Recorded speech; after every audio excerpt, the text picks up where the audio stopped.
Welcome once again, everyone, members of the media, also our chairperson, CEO, and various senior officials of the Commission to this briefing on the developments pertaining to our investigation into Brackenfell High School and associated matters. Now, the Commission notes that amongst the injustices of the past are the apartheid government's suppression of protest action and assembly and the entrenchment of a segregated system of education.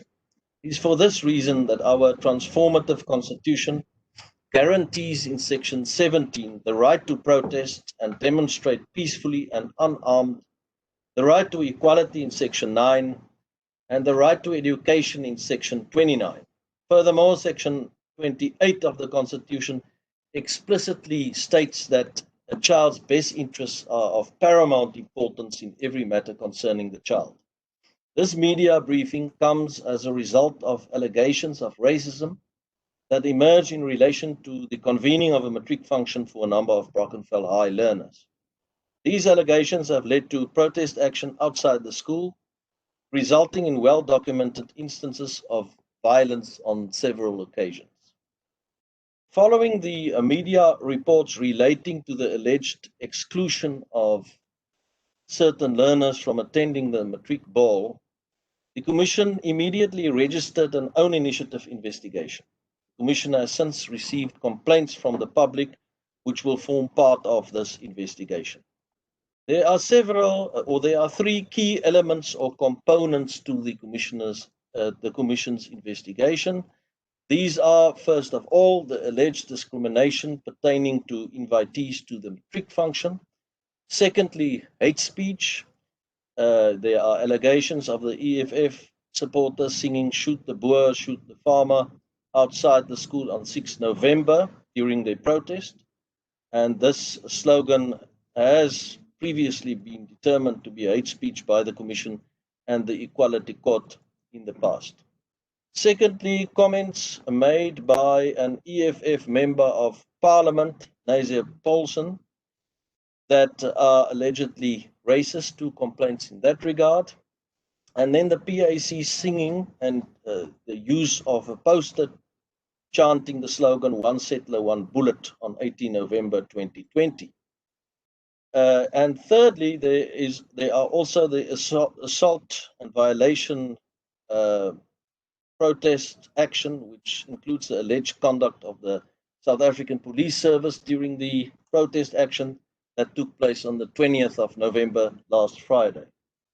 The Commission will assess and investigate all these matters against the various prohibitions contained in the Constitution and the Promotion of Equality and Prevention of Unfair Discrimination Act, including the prohibitions of hate speech, harassment, as well as unfair discrimination. I now turn to the steps carried out thus far by the Commission. On 10 November, the Commission conducted an unannounced site inspection of the school and held a meeting with the head of the SGB, Mr. Smith, and the principal, Mr. Muller.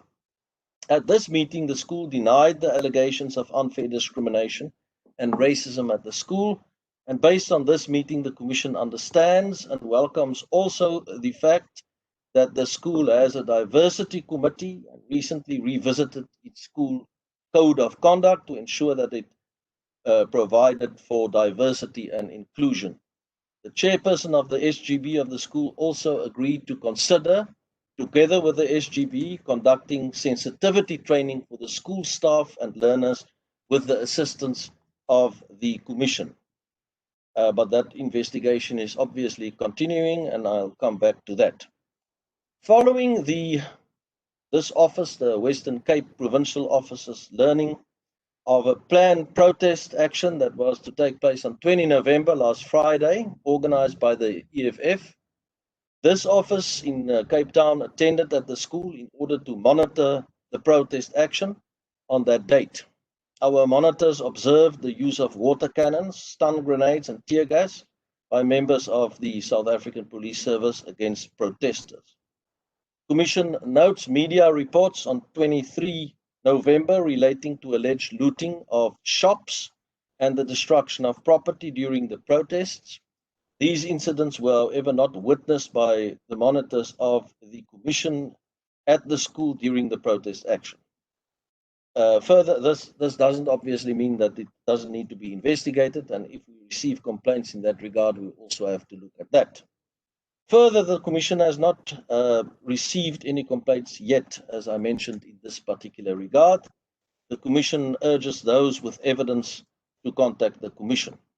In terms of moving forward, the way forward will involve, with regard to this investigation and also specifically with regard to the alleged discrimination relevant to the matric event, the Commission wants to confirm that it will be writing to the WCED. It has actually written this morning to the Western Cape Education Department, and I have the letter here, and the school in a letter which sets out the basis for the complaint and affording the school the opportunity to formally respond to the allegations and to furnish the Commission with all necessary documentation in support of such response.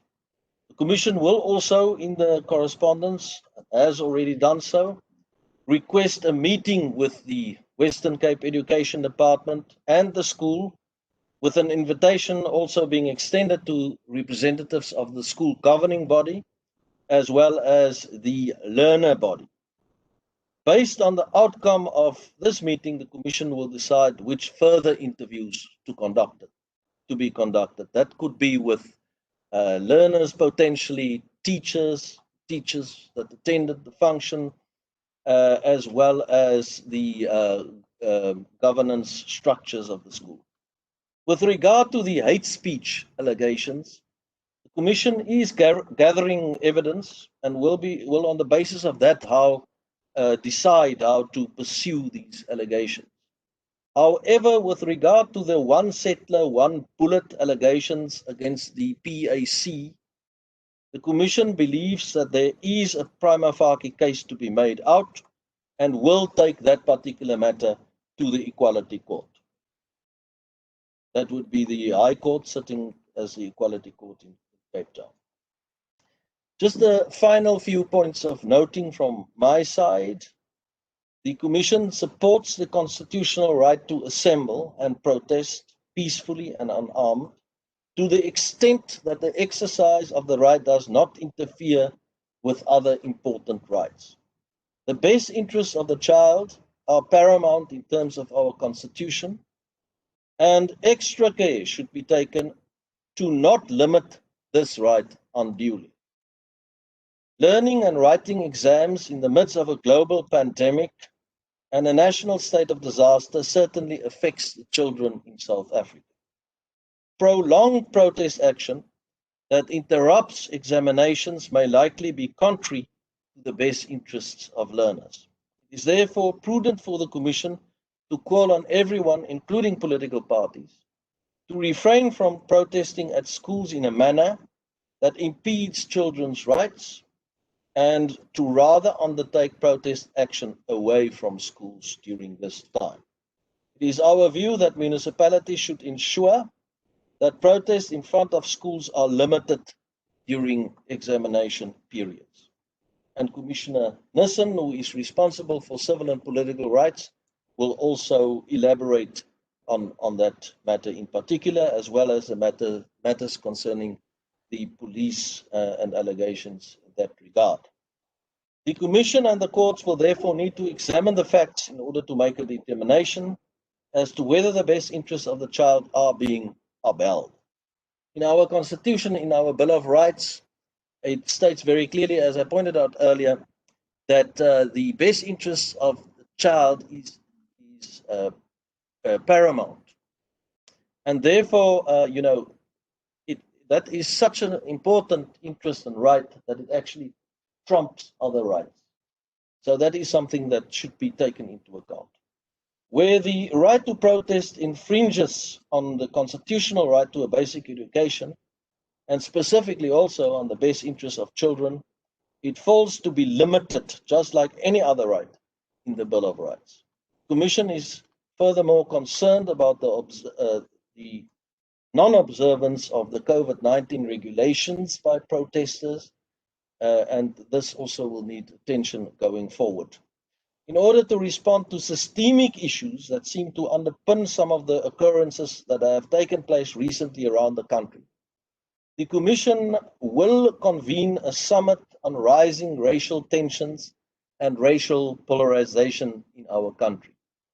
Additionally, the Commission will convene an inquiry into social cohesion and non-racialism in schools, and both of these initiatives will take place in early 2021.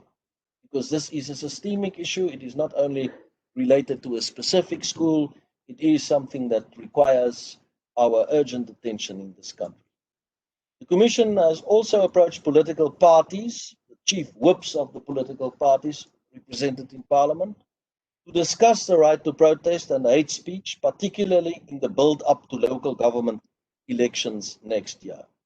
In closing, from my side, the Commission therefore calls on all members of society to ensure that children are enabled to do well in their studies and progress to becoming members of society that can contribute to building social cohesion and unity in our country. Thank you. That's all from my side at this point in time. Gashwal, I think we can maybe give over now quickly also to Commissioner Nissen, and then it would be wonderful if our chair and CEO and so on also would like to come in. Well, thank you for that, Commissioner. And I think without any further ado, I'll hand over to Commissioner Nissen. Good morning to you, Commissioner. We'll just give the two commissioners an opportunity to switch places. Good morning, Commissioner. Good morning, Gashwal. Good morning, colleagues. Good morning, Chairperson, CEO, and members of the media. I just want to add a few things, and then probably if there are questions, I will respond to it and so on, particularly what happened on that particular day.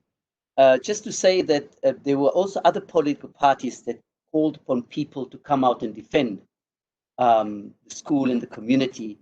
And in my opinion, it's a wrong thing to do for political parties to do, because the law enforcement agencies are there to protect the community, including on that particular day, to be there to protect the school and the rest of the community.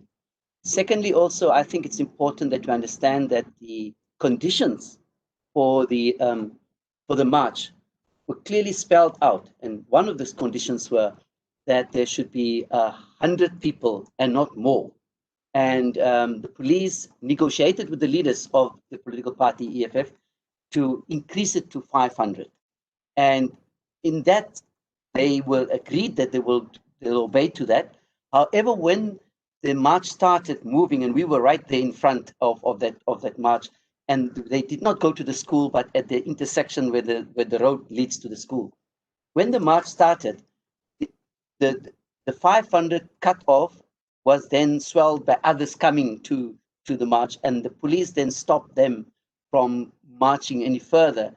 And unfortunately, then supporters in the crowd started throwing stones. I must also say that, when people protest, it must be peaceful.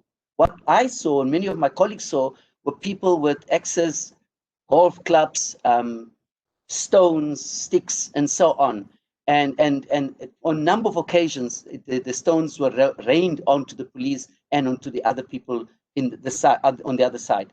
And the police did use tear gas and stun grenades and the water cannons. But I must say that whilst we are going to talk about it later on about the police conduct, I must say the police really acted with great restraint. And there was at one time when 2 or 3 officers were shooting rubber bullets, and Colonel Prince did an excellent job in stopping them. On that day, he really demonstrated restraint in that regard, and we must thank them for that. However, we also said that perhaps we should, the South African Police Service in cases like that should be looking at the spirit of the law rather than just the letter of the law, because allowing those people in a very peaceful manner would have probably not had the kind of consequences that we saw on that day.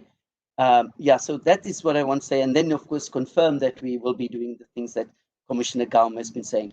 But I think the very important thing is that while we have the right to protest, we are asking them to stay away from the schools. If these children are already traumatized, these learners have got the right to write their exams in peace and in calm and not to be traumatized by what we've seen on Friday. So we're making appeal, really appeal to all political parties who wants to go and demonstrate either for or against the school. Please stay away from the schools. Let our children write with the dignity that they deserve. Thanks.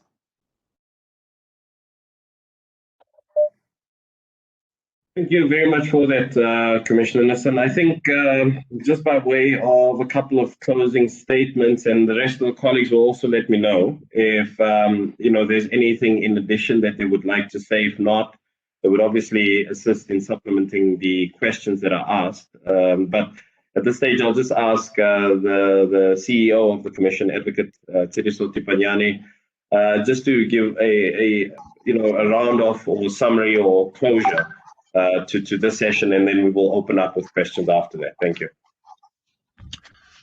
Thank you, Gashwal, and commissioners and colleagues and members of the press. Yes, as accounting officer, I certainly echo and support the positions which have been outlined already by my commissioners. And just to remind ourselves, colleagues, that we have a project, a national project, which is to build unity in our country, unity in diversity, and to promote a South Africa that is non-racist, and also South Africa which addresses the imbalances. And therefore, I also echo the call that we call upon all South Africans to remain committed to this project.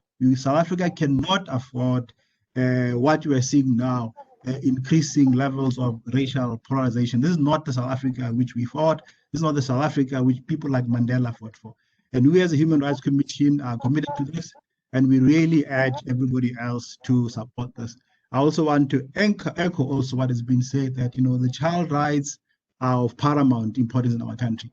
And we as a Human Rights Commission has a focus area on children, because children are the future of our country, and we cannot do anything which will undermine them. So I really also appeal to all political parties who have taken an oath to uphold the Constitution, to lead by example, but also to encourage their members also to respect this Constitution. It's all we have. We cannot afford to go back, colleagues. What we have seen in Cape Town over the past few days is really very discouraging, and we need to move forward. And that's why we are supporting a need for an urgent summit to discuss these issues we have seen, but also a dialogue also with political parties. The Commission is not a perfect institution, but it must be respected, and it must also be supported. That's what the Constitution provides. Thank you. Gospel, maybe if the chairperson also wants to come in. Yes, indeed. The chairperson will also give some input. Thank you, Chair. Well, thank you very much to Joshua and to the members of the media and all our colleagues that are attending. I do not want to be long because we've got very limited time. One of the things that I'd like just to highlight, which emanates from the observations of Commissioner Nissen, is simply this: that everywhere in this country where you go, people are no longer respecting the law. It's a culture that is very dangerous for our democracy. And I would like to appeal to everybody, not only to look at the issue of protests, because it goes beyond protests. It goes to even just crossing the red light and so on. We need to try and develop a culture which respects the law, because these laws are passed by the government that we vote into power, and we have to obey them if we got to sustain our democracy. So I'm very concerned about this lawlessness, that you see in protests and everywhere. Thank you.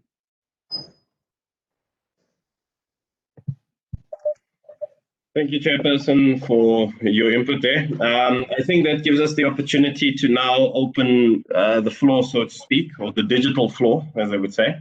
and give everyone an opportunity, especially members of the media, to ask any questions. I'll take 3 questions. I'll just ask, for those of you that do not know how to alert me, how to, in inverted commas, raise your hand using the WebEx platform, if you will just switch on your camera or unmute your mic and just mention your name, and I will take the first 3 people that come through. So we open up for questions now. Any questions?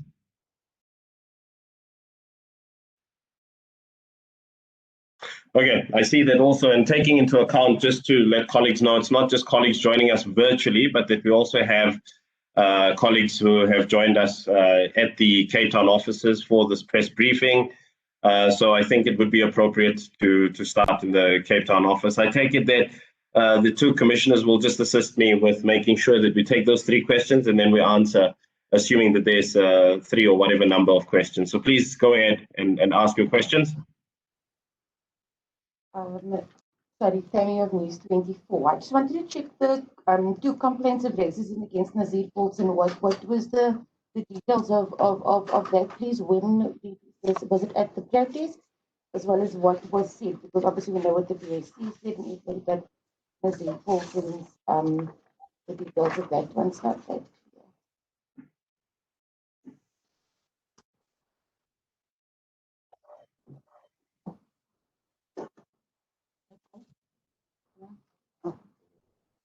My name is Handi, SAPC.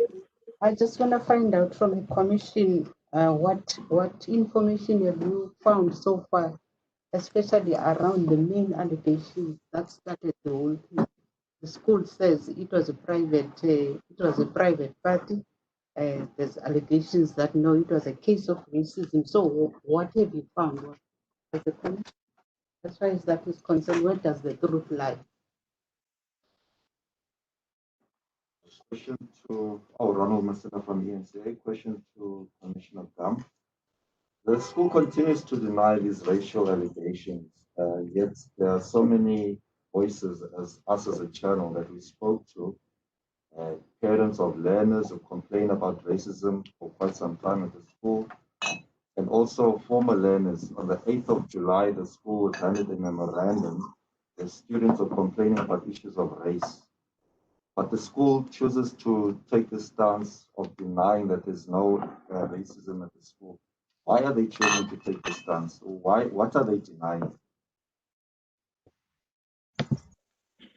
Okay, thanks. If I'm not mistaken, those are 3 questions that have come through. I also see that there are also, for those colleagues that have joined us via digital means, Vuyo, I do see your question. I think that what we will do, or at least Vuyo said good morning. So if you have any questions, please just raise your hand. I will come back to you after this in the next round of questions. But I think let's give the commissioners an opportunity to respond to that first round of questions. Thank you. Yes. I'll go first. There was the question about Nazir Paulson. I have some detail here that I can make available to you as far as the complaints we received are concerned. There were media reports regarding the following statements allegedly made by Mr. Paulson, an EFF MP, wherein he refers to what he perceived to be colored people supporting Brackenfell High School in the protests, in inverted commas, and these are the allegations and the complaints we have. So, I mean, it's all of these still need to be checked. And we are not finding anyone guilty here of anything today. We are still in the process of probing it. But because the question was asked now in relation to what is it, in inverted commas, start quote, white racists and their brown pets, yes, you, nothing but pets. That was one of the, and there are a few other statements, but we can provide the detail to you. But as I say, in these instances, all of us should remember that we are probing these matters. We haven't come to any conclusions, and that also goes for, obviously, we don't know why the the school is taking a particular stance or not taking a particular stance. We understand also during our first interview with the school, they did deny that there is racism and so on at the school. That doesn't obviously mean that there is no racism there, and we are aware of more allegations that have come to the fore. There are also allegations made that this diversity committee put in place by the school was as a result of complaints of racism. But we will look into all of that. And if there are even more complaints, coming to the fore, this is where those complaints should come to. And as Commissioner Nissen also said earlier, the people of South Africa, the people of Brackenfell, the people of that school should leave this matter in the hands of the Commission. The Commission will probe it and is probing it very carefully, and then we can come up with clear findings and directives or recommendations. As far as the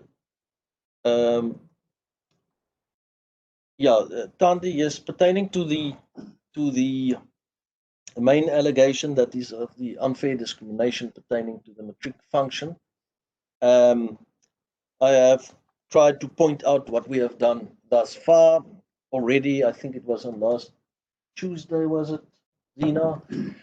Zina Ne is a senior legal officer of our of this office, who is also here with us. But Bayas Terrace, the acting provincial manager, went out there, had a conversation with both the chairperson of the school governing body and the principal, and that was basically the first interaction. The second interaction will be on Thursday, when Zuki, who is the main person investigating these matters, sitting on my left, when she will, conduct further interviews and so forth.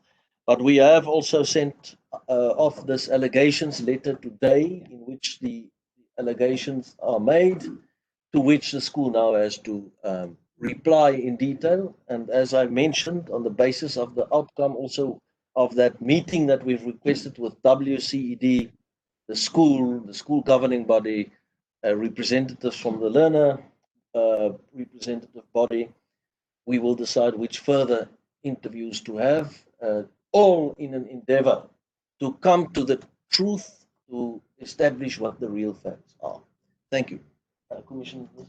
Yeah, I guess that you know that where we are with this, we really want to do a thorough job, not just rush into it. And then, therefore, part of the stakeholders in that investigation obviously are the matriculants themselves, and they are writing exams, and we just need to give them that space to do that.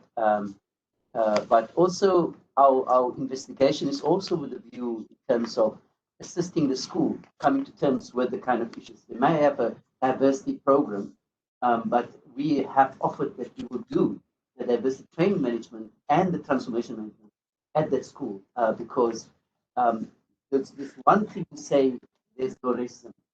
We live in a racist society, and it's not only that school, but the other schools as well. Hence our meeting request to meet with the Western Cape Education Department. But we've told them before about the integration of just putting learners together without a program of sensitization and diversity. So it's not that in that school. As the Commission, we've also done training for other schools and in other parts of the country. So it's very important that the Education Department at the national level also look at how do they pull things together when you have different languages, different cultures, different religions into one space. We've had all sorts of complaints in the past, whether it's a hair issue, whether it's nose rings, whether it is all of those kind of things and so we had to deal with it on bit by bit as the complaints come. That's why our intention to have a fully fledged inquiry and into social cohesion, into racism in this country. I think what the problem that we face is that post '94, everybody was like kind of really New South Africa, it's a rainbow nation, and suddenly we see a sliding up to what we see, and then what we see at Brackenfell elsewhere is just a tip of the iceberg, in my opinion, because we have seen how racism have still been continuing to plague our society.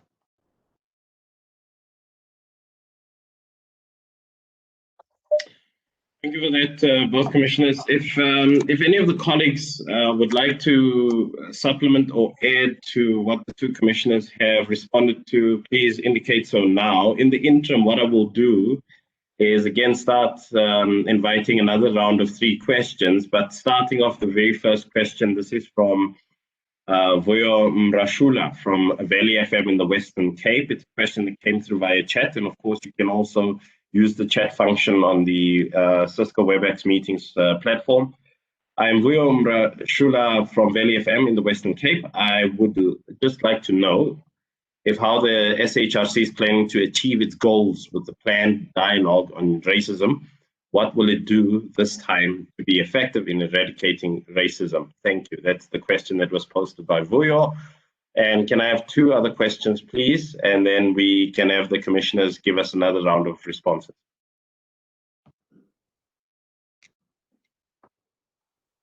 Do we have 2 questions?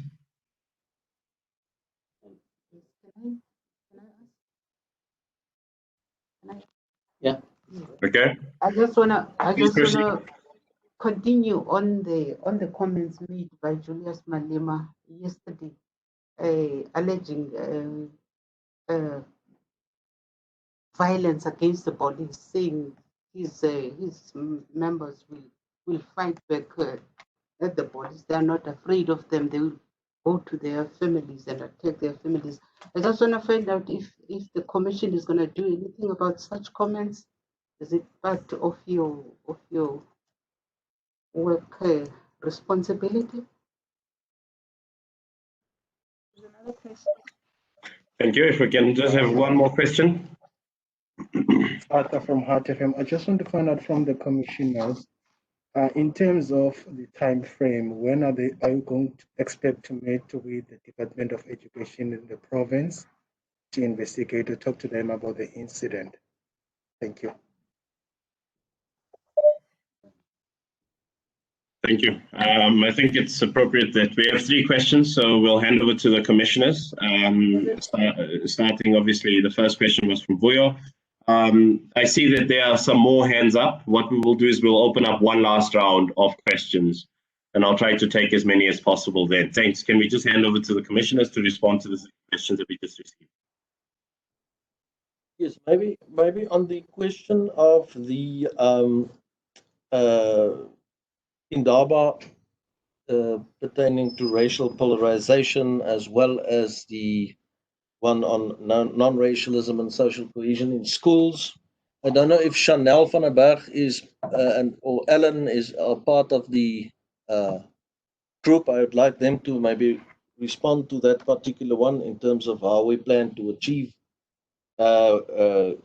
what we want to achieve there. We will most definitely include and involve a number of experts in their fields, also psychologists even, and see how we can come up with certain very specific resolutions that could be helpful in implementing, not only in schools, but also in broader society. But I'd like them to maybe respond to that more fully. Then pertaining... Yes. On that basis, sorry to interrupt, Commissioner, would you like Dr. van der Berg, Chanel to respond? Dr. van der Berg proceed with the rest of the respond to that, please. Okay, thank you. Thank you.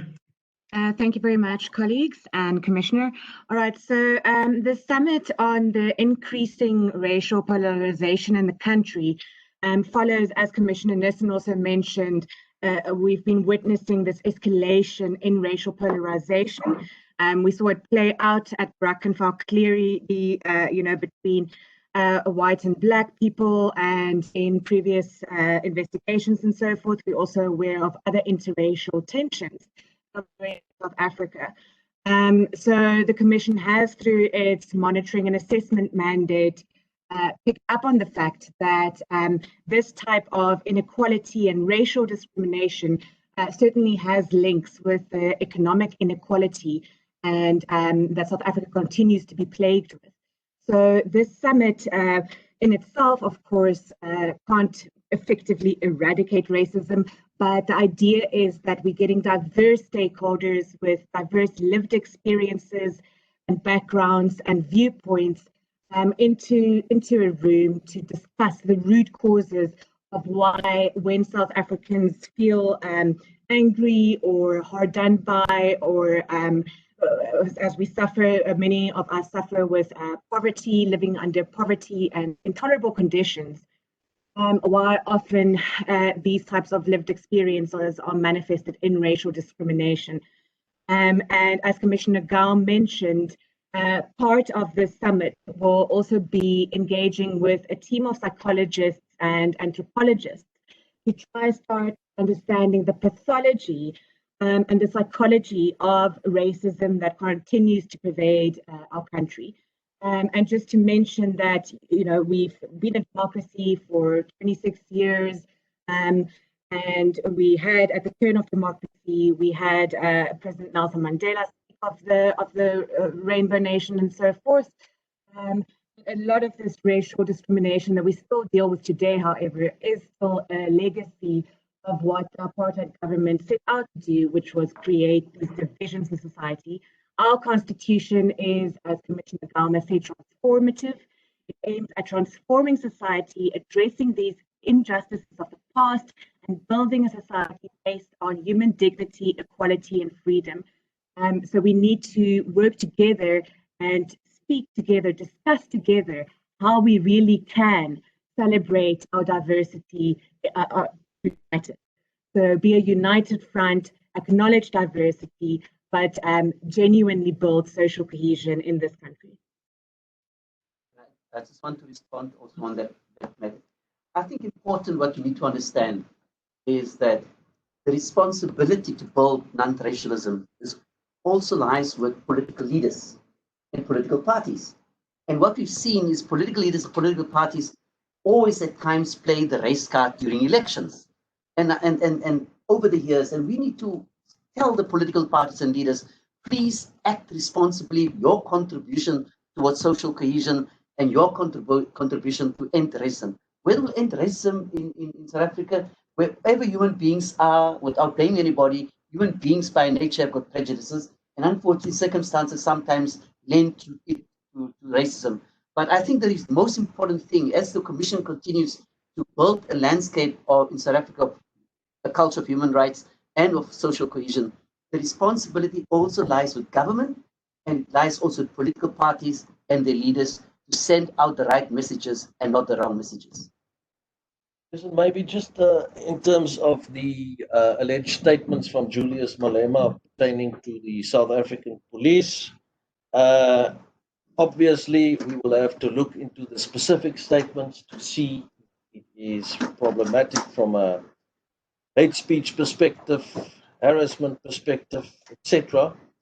But what is emanating also, unfortunately, from these kinds of statements is exactly the thing that the chair of the Commission, Advocate Majola, has referred to earlier. And that is, there appears to be a lack of respect for the law among too many South Africans, and it does seem to, unfortunately, include some political parties as well.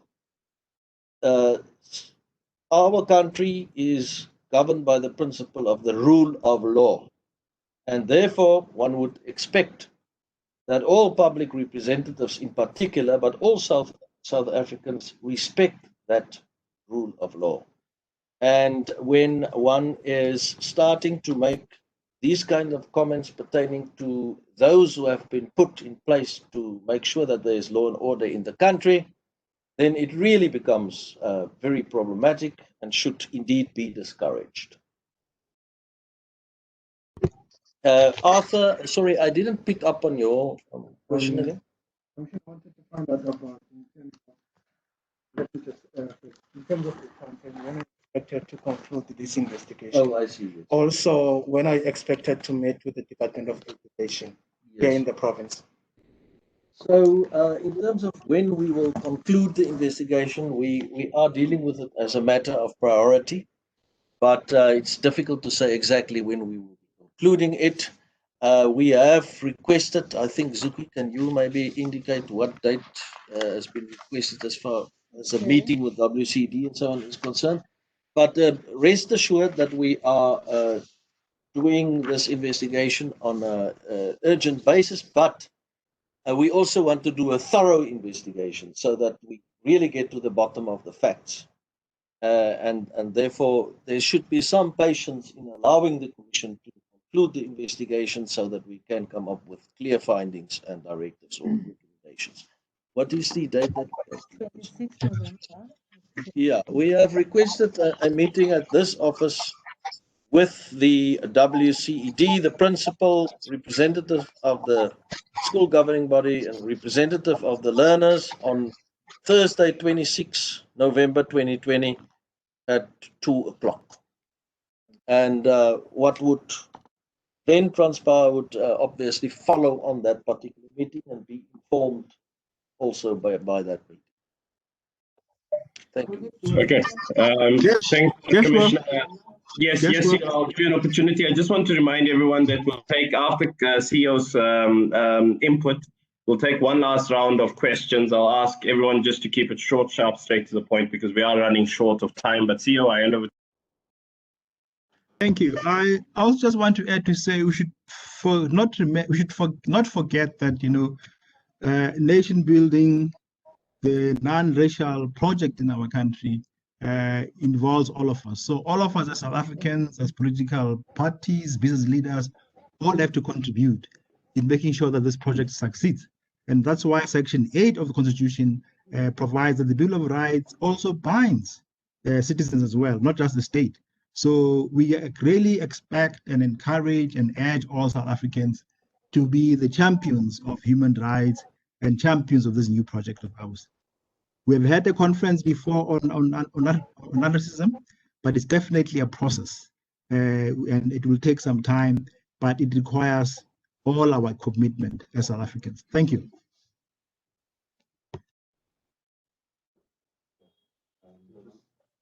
Thanks for that, CEO. With that, the final round of questions, I think we only have time for 3 questions, so short, sharp, straight to the point. I see 1, 2 hands up. And I don't know if there's any further questions, but yeah, please proceed.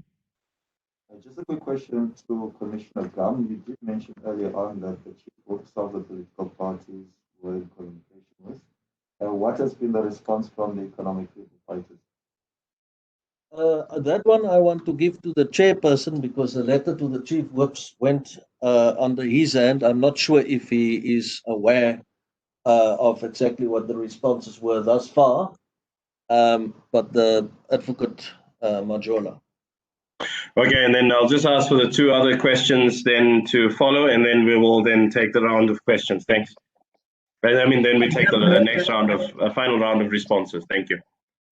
Sorry, I haven't had a response yet from the chief whips. Okay, thank you, Chair.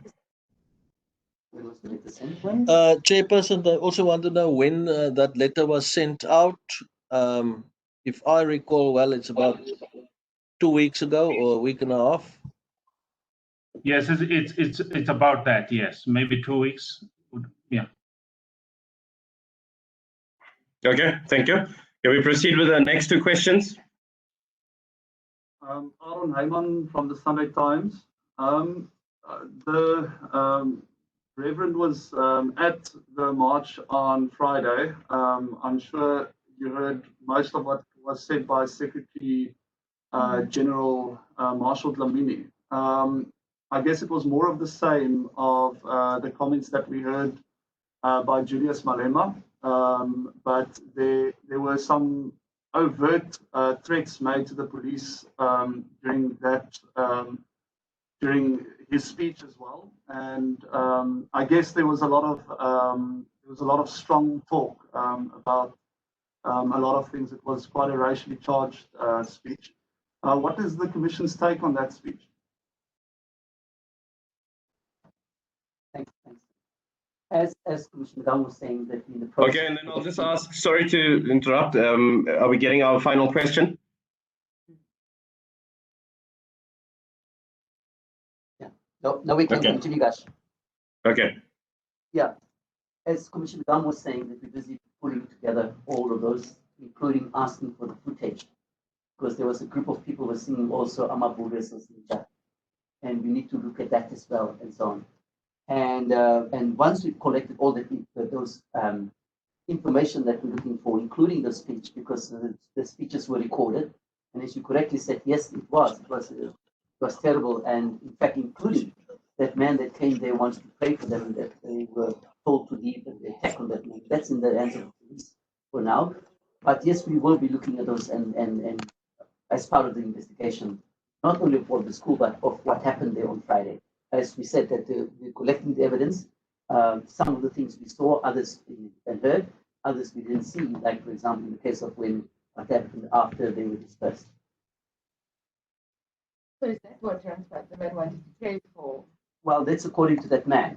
He wanted to pray for him, and he spoke in Afrikaans, and because we were this side of the barbed wire, and the moment when they tried to rescue him, brought him around, and he was still praying and still saying the same kind of things in Afrikaans, and you know, having also religious pronouncements.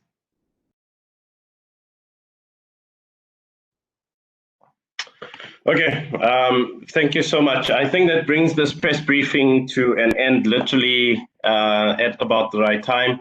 I'll just ask the CEO or the chairperson at this stage if they have any final thoughts, any final statements that they want to make before we bring it to a close. If not, I see that the CEO is covered. I'm not sure if chairperson is. If there's any further input, maybe from the two commissioners as well, and then we can end this session today. And I thank everyone, obviously, for arriving and participating in this. My contact details are on the actual statement. Unfortunately, I see that I've missed some calls because obviously we were live during the press briefing, so I couldn't take those particular calls.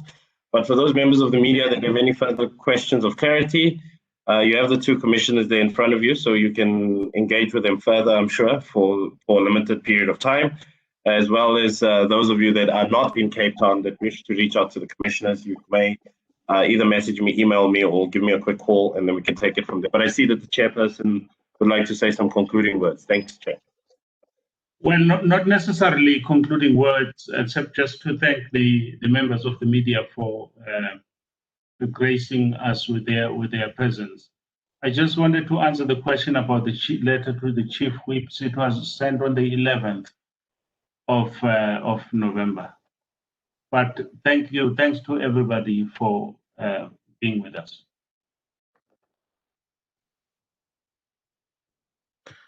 Thank you for that. Commissioners, any final words on your side? No, I don't think so. We will engage a bit further here if required. Just to say that we are, as indicated, looking into all these various matters. One of the things even emanating from today is that we have taken the decision to take the PAC to court on the one settler, one bullet remarks and so on. But so everyone should please leave it in the Commission's hands and allow us to do our work. Thank you, Gus, and thank you, Chairperson and CEO and all the other senior officials that joined us. Appreciate it. Only a pleasure. All the best. Thank you. Taken to the Yes, that's right. For most of his incidents.